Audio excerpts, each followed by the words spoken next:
In previous lecture, we have seen big O notation, or it is also known as big OH notation. What is the use of big O notation? Can anyone explain? What is the use of big O notation?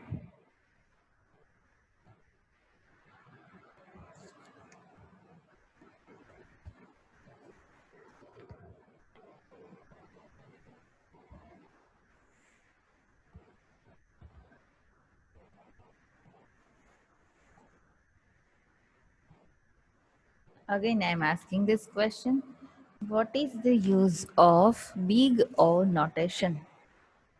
મેં તમને last લેક્ચરમાં big O notation સમજાવ્યું હતું. Equation આપણે લખતા હતા f of n equals to g of n, બરાબર? or we can say f of n equal to big O of g of n. તો આ f of n શું હતું એમાં?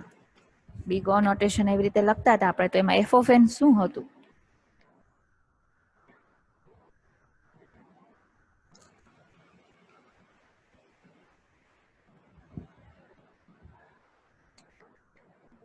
No one? મિનિંગ મારે શું સમજો? તમે ઘરે રિપીટેશન કઈ કર્યું જ નથી ને લેક્ચર પૂરો થયા પછી, બરાબર ને? 2 દિવસ વયા ગયા. ઓકે, ચાલો એક આન્સર તો આવ્યો, complexity of an algorithm. Fine. હવે આ જે કોમ્પ્લેક્સિટી ઓફ એન અલ્ગોરિધમ છે એ ઇન્ડિકેટ કરવા માટે આઈધર તો વી કેન સે એ લખવા માટે આપણે બે નોટેશનનો યુઝ કર્યો હતો, f of n અને g of n, બરાબર? તો આ f of n શું છે?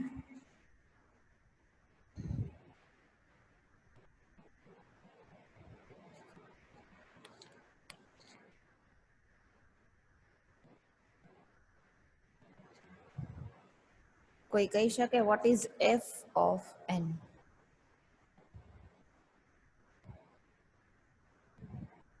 Limit of function.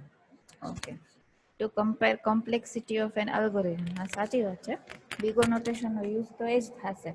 પણ હવે મારો જે ક્વેશ્ચન છે એ શું છે કે એમાં આપણે g of n અને f of n આવું યુઝ કરતા હતા. વેઇટ, તમને યાદ ના હોય તો એક વખત બતાવી દઉં કે આપણે આવું કંઈક નોટેશન યુઝ કર્યું હતું, બિગ ઓ નોટેશન ડિસ્ક્રાઇબ કરવા માટે, બરાબર? સી, આ નોટેશનનો યુઝ કરતા હતા આપણે. તો vote is f of n and what is g of n? આમાં એ બેનો યુઝ શું?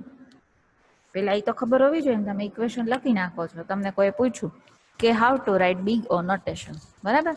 તમે આવી રીતે લખી નાખ્યું કે f of n is big O of g of n. But આમાં f અને g, આઈધર તો we can say f of n અને g of n શું ઇન્ડિકેટ કરે છે એ ખબર હોવી જોઈએ ને. હા કે ના? તો ચાલો બોલો હવે.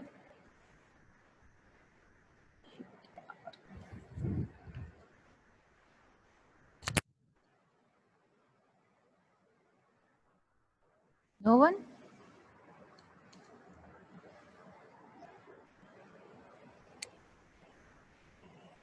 હજી તમને યાદ ના આવતું હોય તો આ ગ્રાફ બતાવું. આ ગ્રાફ આપણે જોયો તો કે આપણે સ્લાઇડ શોમાં હતો આ ગ્રાફ, બરાબર? કે સ્ટ્રેટ લાઇન ગ્રાફ આવશે, સ્ટ્રેટ લાઇન પાથ ડ્રો થશે, બરાબર? શું કામ? f of n is equal to g of n, એટલે આ બે ઇક્વલ પ્રપોર્શનમાં છે. જેમ f of n ઇન્ક્રીઝ થશે એમ g of n પણ ઇન્ક્રીઝ થશે ને. હવે કોઈ કહી શકે કે f of n શું છે અને g of n શું છે?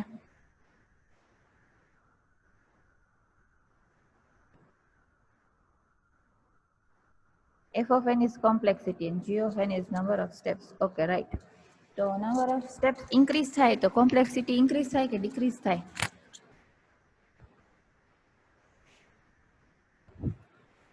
નંબર ઓફ સ્ટેપ્સ વધારે હોય તો અલ્ગોરિધમની કોમ્પ્લેક્સિટી વધારે કે ઓછી?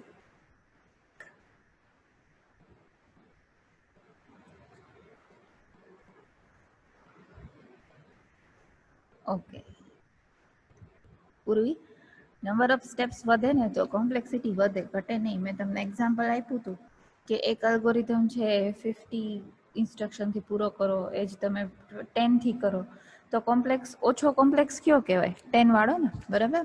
એટલે જેમ નંબર ઓફ સ્ટેપ્સ વધશે, આઈધર તો નંબર ઓફ એફર્ટ્સ છે ઇન્ક્રીઝ થાય, તો અલ્ગોરિધમની કોમ્પ્લેક્સિટી ઇન્ક્રીઝ થાય. Why? Because they both are in equal proportion. See અહીંયા આવી રીતે હોય ને કે f of n is 1 by g of n, તો તમે આને કહી શકો કે f of n ઇન્ક્રીઝ થાય તો g of n ડિક્રીઝ થાય. અહીંયા ઇક્વલ પ્રપોર્શન છે, બરાબર, ઇન્વર્સ પ્રપોર્શન નથી. ઓકે, એક વખત બિગ ઓ નોટેશનની થિયરી જસ્ટ તમને ક્વિક રિવાઇઝ કરાવી દઉં છું, જોજો. It is use to compare algorithm efficiency. This is required because we want to measure the growth of efforts, એટલે કે complexity of an algorithm. Complexity of algorithm છે પહેલેથી જ ખબર હોય તો શું ફાયદો થાય? આપને બેનિફિટ શું રહે કે કયો અલ્ગોરિધમ છે એ કેટલી સ્પીડમાં એક્ઝિક્યુટ થઈ શકે. આઈધર તો પર્ટિક્યુલર અલ્ગોરિધમ છે એ એક્ઝિક્યુટ થતાં કેટલો ટાઈમ લાગે એ પહેલેથી ખબર હોય આપને, તો એ રીતે ઇમ્પ્લિમેન્ટેશન કરી શકીએ, બરાબર. It approximates number of steps for standard problem, બરાબર. એટલે એપ્રોક્સ સ્ટેપ્સ કેટલા રિક્વાયર્ડ હશે એ એનું એઝમ્પશન કરી શકાય આપણે બિગ ઓ નોટેશનનો યુઝ કરીને. Big O notation measures the properties of an algorithm like space requirement and time requirement. હવે અલ્ગોરિધમની કોમ્પ્લેક્સિટી છે એ જનરલી બે ટાઈપમાં ડિવાઈડ થયેલી હતી ને, આપણે અગાઉ થિયરી જોઈ હતી. That is space complexity and time complexity. હવે સ્પેસ કોમ્પ્લેક્સિટી કોને કહેવાય? તો કે space or we can say memory space required to execute an algorithm. આ મેમરી સ્પેસ એટલે કઈ? તો કે તમારી રેમ જે ઓક્યુપાય થાય છે રન ટાઈમ, પ્રોગ્રામના રન ટાઈમે રેમ ઓક્યુપાય થાય છે, that is known as space. તો આ જે અમાઉન્ટ ઓફ સ્પેસ છે that is known as space complexity of an algorithm. અને ટાઈમ કોમ્પ્લેક્સિટી એટલે પર્ટિક્યુલર અલ્ગોરિધમ એક્ઝિક્યુટ થતાં જેટલો ટાઈમ લાગે એ અમાઉન્ટ ઓફ ટાઈમને કહેવાય time complexity of an algorithm, બરાબર. આ બે વસ્તુ ઉપરથી જો અલ્ગોરિધમની કોમ્પ્લેક્સિટી છે એ મેઝર કરવી હોય તો એના માટે યુઝ થશે બિગ ઓ નોટેશનનો, or we can say big O H notation, બરાબર.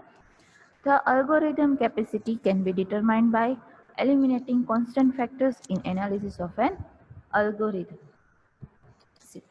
If f of n represents complexity of an algorithm and g of n represents number of steps, like હવે n છે એની જગ્યાએ શું હોઈ શકે? n હોય, n સ્ક્વેર હોય, n ક્યુબ હોય, n રેઝ ટુ n કંઈ પણ હોઈ શકે, બરાબર. then we can say f of n is equal to big O of g of n. So we can say f of n equal to g of n. This specifies that complexity of an algorithm depends upon number of steps required to complete an algorithm. મેં તમને તે દિવસે example તો પ્રોગ્રામનું આપ્યું હતું, બરાબર. હજી એક હું તમને એક્ઝામ્પલ આપું. સપોઝ તમે તમારા ઘરેથી કોલેજ આવો છો, બરાબર. હવે આપણે એટલું એઝ્યુમ કરીએ કે ભાઈ કોઈના ઘરેથી કોલેજ છે એ 10 કિલોમીટર્સ થાય છે બાય રોડ. મેઇન રોડથી તમે આવો તો 10 કિલોમીટર્સ થાય છે. હવે આ 10 કિલોમીટર્સ છે એ ત્યાંથી તમારા ઘરેથી કોલેજ આવવા સુધીમાં તમારે 20 મિનિટ્સ લાગે છે, બરાબર. બાય રોડ તમે જે ડાયરેક્ટ વ્યવસ્થિત જે રોડ છે એની ઉપરથી આવો તો. એના બદલે તમે શોર્ટકટથી આવો છો. હવે શોર્ટકટથી આવો તો તમે 15 મિનિટ્સમાં પહોંચી જાઓ છો. થોડુંક ડિસ્ટન્સ છે એ રિડ્યુસ થાય છે તો શોર્ટકટ કહી શકાય ને, બરાબર. તો બટ ઓબ્વિયસ છે તમે કયું વધારે ચૂઝ કરશો? જે શોર્ટકટ છે એ જ ચૂઝ કરશો ને, બરાબર. તો જેમ પેલું જે હતું કે ભાઈ 10 કિલોમીટર્સ છે બાય મેઇન રોડ, તો એ નંબર ઓફ સ્ટેપ્સ વધારે થયા ને, કે તમારે નંબર ઓફ કિલોમીટર્સ વધારે છે એટલે એ ટાઈમ વધારે લેશે. અને બીજો જે શોર્ટકટ છે એ ટાઈમ ઓછો લેશે, એટલે તમે કયું ચૂઝ કરશો? તો કે જે સેકન્ડ છે, શોર્ટકટ છે, એ તમે ચૂઝ કરશો, બરાબર. નાઉ so we can write above equation as f of n minus big O of is minus of big O of g of n. મેં તમને સમજાવ્યું તો as per the maths rule g of n equal ની right સાઈડમાં છે અને લેફ્ટમાં લેશો એટલે માઇનસ થશે, બરાબર. the above equation તમે આ જે f of n equal to big O of g of n, either તો f of n is minus of big O of g of n is known as big O notation or big OH notation. ગ્રાફમાં આપણે સમજ્યું હતું, જો f of n ની value increase થશે તો એની સાથે g of n ની વેલ્યુ ઇન્ક્રીઝ થશે. એટ ધ એન્ડ તમે રિઝલ્ટન્ટ જેટલા પોઈન્ટ્સ લીધા હશે ને બધાને જોઈન્ટ કરશો તો તમને સ્ટ્રેટ લાઈન મળશે, બરાબર. ગ્રાફ છે શું હશે? સ્ટ્રેટ લાઈન પાથ ગ્રાફ, બરાબર. આ ક્લિયર છે બધાને? બિગ ઓ નોટેશન સમજાણું? Yes or no?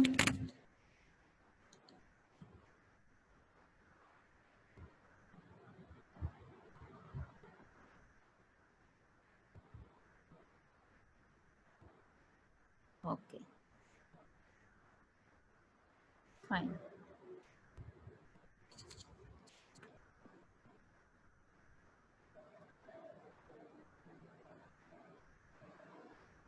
Now moving further to next topic.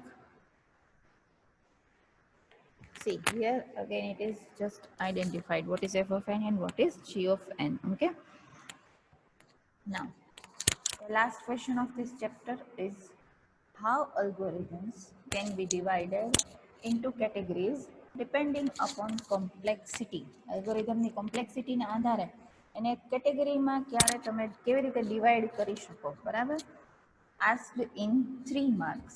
હવે see, there are 3 types of categories of these algorithms depending upon complexity. કઈ કઈ ત્રણ કેટેગરી છે? તો કે worst case, average case and best case algorithm, બરાબર. હવે એના નામ પ્રમાણે જ થિયરી સાફ ઇઝી છે, પૂછાય તો તમે ઇઝીલી લખી શકશો, એક વખત વ્યવસ્થિત જોઈ લેજો, બરાબર. વર્સ્ટ કેસ અલ્ગોરિધમ મતલબ કે જે અલ્ગોરિધમ છે એ કમ્પ્લીટ થતા એટલે તો એક્ઝિક્યુટ થતા નંબર ઓફ સ્ટેપ્સની રિક્વાયરમેન્ટ હોય, એટલે નંબર ઓફ સ્ટેપ્સ વધારે હોય તો that is worst case algorithm. શું કામ? વર્સ્ટ કેસ, વર્સ્ટ એટલે સૌથી ખરાબ. સૌથી ખરાબ મતલબ કે જેમાં બહુ ઝાઝી વાર લાગતી હોય, ઘણો બધો ટાઈમ લાગતો હોય, ઘણી બધી મેમરીની જરૂર હોય, તો એ અલ્ગોરિધમ છે ને સૌથી ખરાબ કહો ને તમે, એને તમે જનરલ યુઝ નહીં કરો, બરાબર. હવે એવરેજ કેસ અલ્ગોરિધમ તો એ વર્સ્ટ કેસ અને બેસ્ટ કેસની વચ્ચે આવશે, એટલે એવરેજ ટાઈમ લેશે. એવું નહીં કે સાવ ઓછો ટાઈમ લે કે એટલો બધો વધારે લે, એવરેજ ટાઈમ એને લાગશે, બરાબર. That is known as average case algorithm. Next is best case algorithm. What is the best case algorithm? સૌથી ઓછો ટાઈમ જેમાં લાગતો હોય એ અલ્ગોરિધમને કહેવાય બેસ્ટ કેસ અલ્ગોરિધમ. જનરલી એવું એઝ્યુમ કરવામાં આવે છે કે જે અલ્ગોરિધમને એક્ઝિક્યુટ કરવા માટે એક જ સ્ટેપની જરૂર હોય ખાલી, એ અલ્ગોરિધમ બેસ્ટ કેસ અલ્ગોરિધમ કહેવાય, બરાબર. પહેલા આટલું ક્લિયર કે વર્સ્ટ કેસ, એવરેજ કેસ અને બેસ્ટ કેસ કોને કહેવાય? આ સમજાણું બધાને? Yes or no?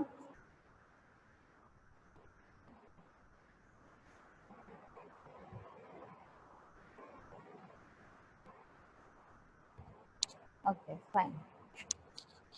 Okay, let me give you an example for these 3 categories. See. હવે તમને એક સર્ચિંગ અલ્ગોરિધમ એપ્લાય કરવાનું કીધું છે. ફિક્સ નથી કીધું તમે આ પર્ટિક્યુલર અલ્ગોરિધમનો યુઝ કરીને જ સર્ચિંગ પરફોર્મ કરો, બરાબર. તમને એલિમેન્ટ્સ આપી દીધા છે આવી રીતે.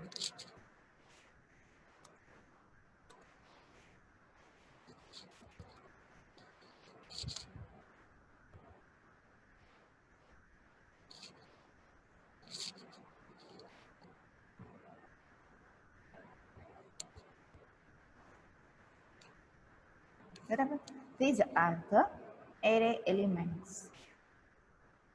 હવે જનરલી જે આપણી પાસે 2 સર્ચિંગ ટેકનિક હતી ને, આપણી પાસે અલ્ગોરિધમ સર્ચિંગમાં 2 હતા, એક લિનિયર સર્ચ અને એક બાઇનરી સર્ચ. હવે બાઇનરી સર્ચ છે એ ઓલવેઝ કઈ ટાઈપના લિસ્ટ ઉપર વર્ક કરશે? Can anyone answer? Binary search technique apply કરવા માટેનો શું રૂલ છે? મેં તમને લખાયો હતો જ્યારે બાઇનરી સર્ચ ટેકનિક સમજાવી ને ત્યારે કીધું હતું કે આ વસ્તુ તમે તમારી નોટબુકમાં લખો. Okay, array must be in sorted order either in ascending or in ascending, બરાબર. લિનિયર સર્ચ છે એમાં શું છે, એવી કઈ માથાકૂટ નથી કરવાની, જસ્ટ તમારે જે કી એલિમેન્ટ છે એને કમ્પેર કરતું જવાનું છે, જ્યાં મેચ ફાઉન્ડ થાય તો that is known as you can say element found, બરાબર. બટ બેમાંથી ટાઈમ ઓછો કોણ લેશે? Binary search. વાય?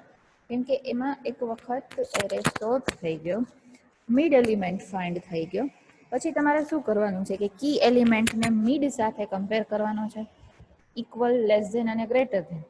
આ કમ્પેરિઝન ઉપરથી તમે નક્કી કરી શકો કે સર્ચિંગ છે આઈધર લેફ્ટ સાઈડ થશે ઓર રાઈટ સાઈડ થશે. તો જો સપોઝ તમારે લેફ્ટ સાઈડથી સર્ચિંગ કરવાનું છે તો રાઈટ સાઈડના એલિમેન્ટને કન્સિડર જ નથી કરવાના. એટલે શું થશે કે તમારું એલિમેન્ટનું લિસ્ટ છે આખું એ હાફમાં ડિવાઈડ થઈ જશે. હવે હાફમાં ડિવાઈડ થાય તો એટલા સ્ટેપ્સ છે ઓછા પરફોર્મ કરવા પડે ને, બરાબર.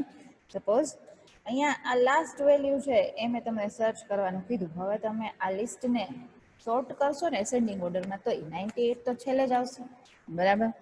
લિનિયર સર્ચ ટેકનિક એપ્લાય કરશો તો શું થશે કે તમે છેક લાસ્ટ એલિમેન્ટ સુધી કમ્પેરિઝન કરશો, એટલા નંબર ઓફ સ્ટેપ્સ પરફોર્મ કરશો, પછી તમે એલિમેન્ટ ફાઉન્ડ એવું કહી શકશો, બરાબર. એના બદલે જો બાઇનરી સર્ચ ટેકનિક એપ્લાય કરીએ તો શું થશે કે જે લેફ્ટ સાઈડ આવશે એને તો તમારે કન્સિડર કરવાની જ નથી. નંબર ઓફ એલિમેન્ટ્સ જેટલા છે એના હાફ એલિમેન્ટ જ કન્સિડર કરવાના થશે ને. તો બાઇનરી સર્ચ ટેકનિક છે એમાં નંબર ઓફ સ્ટેપ્સ છે એ ઓછા જોશે ને. યસ ઓર નો? આટલી વસ્તુ ક્લિયર પેલા બધાને? હા કે ના?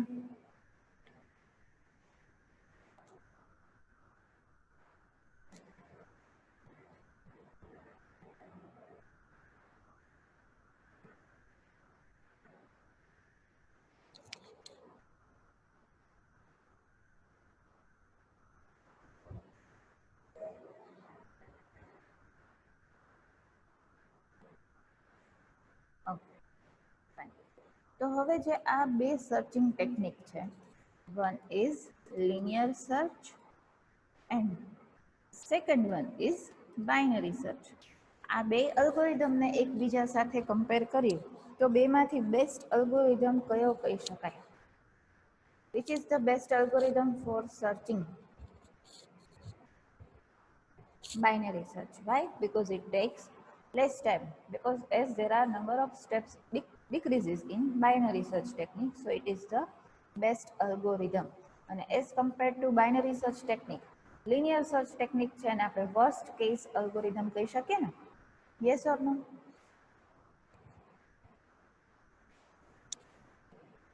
Binary search is, we can say, best case, and linear search we can say worst case. હા કે ના?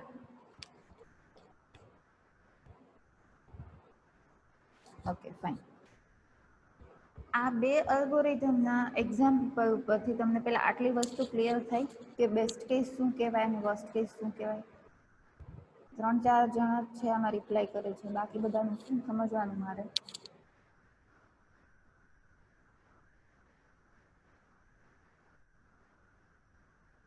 કે પછી ખાલી મીટિંગ જોઈન કરીને આડા આટા મારે છે એવું નથી ને ક્યાં?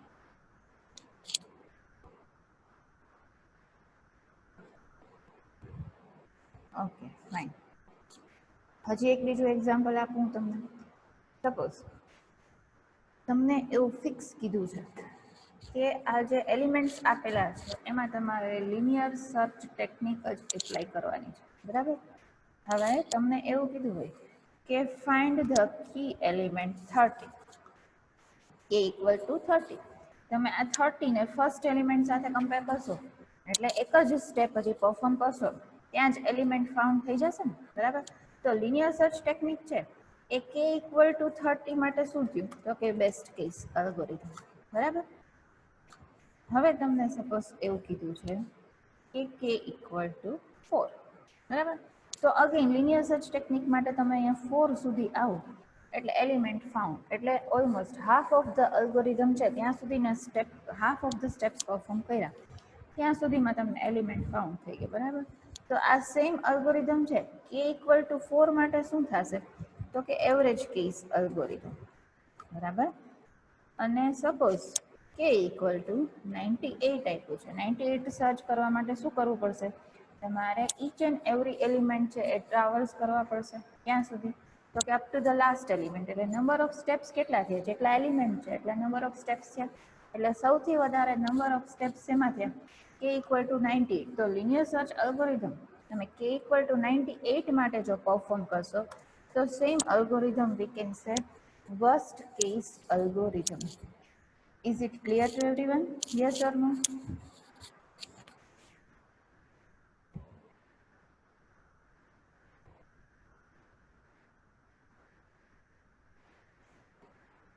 Okay, fine. બીજી વસ્તુ, આ જે બેસ્ટ કેસ હતું k equal to 30 માટે એમાં નંબર ઓફ સ્ટેપ્સની કેટલી જરૂર પડતી તો કે just n equal to 1. Suppose n is the number of steps, then here n equal to 1. અહીંયા n equal to શું થયું? n minus 1 થયું. હા કે ના? શું કામ? એરેનું ઇન્ડેક્સિંગ 0 થી સ્ટાર્ટ થાય તો લાસ્ટ એલિમેન્ટ શું થાય? n minus 1. એટલે n minus 1 સ્ટેપ્સ પરફોર્મ કર્યા. નંબર ઓફ એલિમેન્ટ્સ હતા એટલા સ્ટેપ પરફોર્મ કર્યા. બરાબર? તો એવરેજ કેસ વી કેન સે n equals to n divided by 2, or we can say number of જે એલિમેન્ટ છે એમાંથી હાફ એલિમેન્ટ સુધી તમે સ્ટેપ્સ પરફોર્મ કર્યા ત્યારે તમને k equals to 4 છે એ મળી ગયું. બરાબર? તો બેસ્ટ કેસ વી કેન સે n equal to 1, average case n equal to n by 2, and worst case is n equal to n minus 1. Is this clear? Yes or no?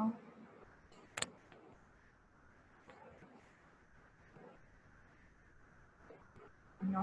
Okay, wait. See. અહીંયા number of elements કેટલા છે? 2, 3, 4, 5, 6, 7, 8 and 9. બરાબર?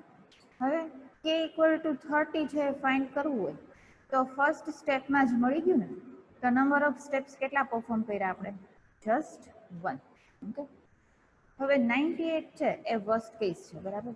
Worst case એટલે ક્યાં સુધી જવું પડ્યું તમારે? તો કે લાસ્ટ એલિમેન્ટ સુધી. અહીંયા n-1 એટલા માટે કે આ ઇન્ડેક્સિંગ છે 0 થી સ્ટાર્ટ થાય. First element is known as a of 0. બરાબર? તો last element will be known as a of n-1. પેલા આ વસ્તુ ક્લિયર છે કે નથી? Yes or no?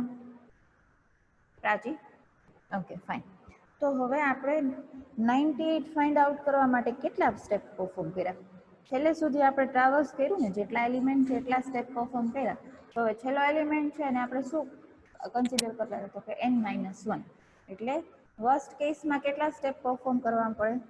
n-1. Is this clear now? Yes or no? Okay. તો હવે એવરેજ કેસ છે શું થયું? તો કે નંબર ઓફ એલિમેન્ટ્સ છે એમાંથી હાફ એલિમેન્ટ સુધી જ ટ્રાવલ્સ કર્યું આપણે. ટોટલ નંબર ઓફ એલિમેન્ટમાંથી કેટલા એલિમેન્ટ ટ્રાવલ્સ કર્યા? તો કે half. Half it means V can સે n by 2. n by 2 એટલે એવરેજ કેસ કોમ્પ્લેક્સિટી થઈ ને. Yes or no?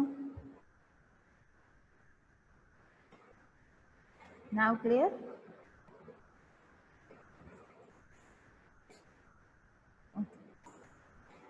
See, now we are going to see it theoretical point of view.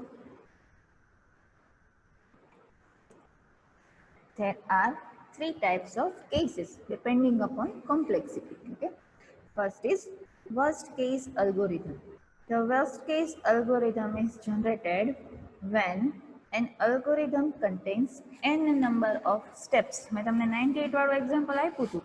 એમાં n element એટલે જેટલા એલિમેન્ટ છે ત્યાં સુધી આપણે સ્ટેપ પરફોર્મ કરવા પડ્યા હતા. બરાબર? So it contains n number of steps. The target value is found at nth position. N એટલે last position. This occurs when an array contains n number of elements. The worst case complexity is defined as f of n equal to n. Okay, f of n equal to n. Is this clear to everyone? Worst case algorithm? Yes or no? મેં તમને જે example આપ્યું હતું એમાં array element consider કર્યા હતા એટલે આપણે n-1 લખતા હતા. બરાબર? બટ જરૂરી નથી કે એવરી અલ્ગોરિધમ છે each and every algorithm array માટે જ વર્ક કરતો હોય. બરાબર?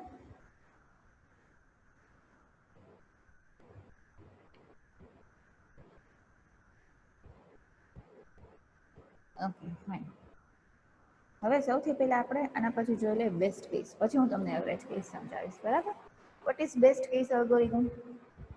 An algorithm is known as best case algorithm if number of steps required to execute an algorithm are as less possible. એટલે ઓછામાં ઓછા સ્ટેપની જરૂર હોય જ્યારે અલ્ગોરિધમ એક્ઝિક્યુટ કરવા માટે તો એ અલ્ગોરિધમને શું કહેવાય? Best case algorithm. We can specify it like f of n equal to 1. એક જ સ્ટેપમાં એક્ઝિક્યુટ થઈ જાય તો that algorithm is known as best case algorithm. For example, if an array contains n number of elements and the element is found at first position only, then it is known as the best case algorithm મેં અહીંયા કીધું હતું તમને k equal to 30 છે, it is found at first position only. Okay, તો આને best case કહેવાય છે ને, બરાબર. હવે આપણે કંઈ જોઈ લઈએ, what is average case algorithm? It false between worst case and best case, એટલે આ બે વચ્ચેની જે કેટેગરી છે that is known as average case algorithm. So it can be defined as f of n equal to n by 2. Half number of steps આપણે perform કરીએ, બરાબર. For example, in searching algorithm, if the specified element is found at n by 2 position, then algorithm is average case algorithm because the comparison is done for half elements of given array. મેં અહીંયા સમજાવ્યું તમને કે equal to 4 માટે linear search છે average case થશે ને, શું કામ? તમારે હાફ એલિમેન્ટ સુધી ટ્રાવર્સ કરવું પડ્યું, તો આ આઈધર તો વી કેન સે હાફ એલિમેન્ટ્સ છે જેટલા નંબર ઓફ એલિમેન્ટ્સના ત્યાં સુધી તમે સ્ટેપ્સ પરફોર્મ કર્યા હતા. So that is known as average case complexity or we can સે એવરેજ કેસ અલ્ગોરિધમ. બીજી વસ્તુ કે અહીંયા ટાઈપ એવી રીતે લખ્યા છે એવરેજ કેસ, બેસ્ટ કેસ અને વર્સ્ટ કેસ અલ્ગોરિધમ.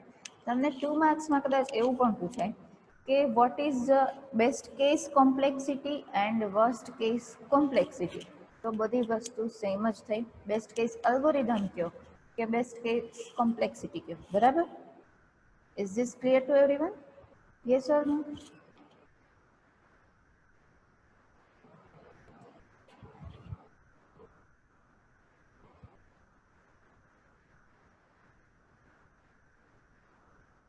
હજી રો મેજર એરે અને કોલમ મેજર એરેનું જે મેં તમને જાતે હોમવર્ક કરવા આપ્યું હતું એ ઘણા લોકોએ સબમિટ નથી કર્યું. તમારા આમાં પ્રેક્ટિસ માટે છે. એક્ઝામમાં આવી રીતે કોઈ પણ એરે આપીને જો પૂછાશે તો સાવ જેમાં રોકડા માર્ક મળે છે ને એવું તમે લખી નહીં શકો, બરાબર. હજી જે લોકોને બાકી છે એ સબમિટ કરી દેજો. તો here our chapter is over, first chapter is over. આજના દિવસમાં જેટલું પોસિબલ થાય એટલું ફર્સ્ટ ચેપ્ટર રિવાઇઝ કરી લેજો, બિકોઝ આવતીકાલે જો ડાઉટ સોલ્વિંગ સેશન જ્યારે હશે ડીએસ માટેનું ત્યારે તમે ક્વેશ્ચન તમને જે થતા હોય એ પૂછી શકો, બરાબર. So today we are going to end our session over here. Thank you students.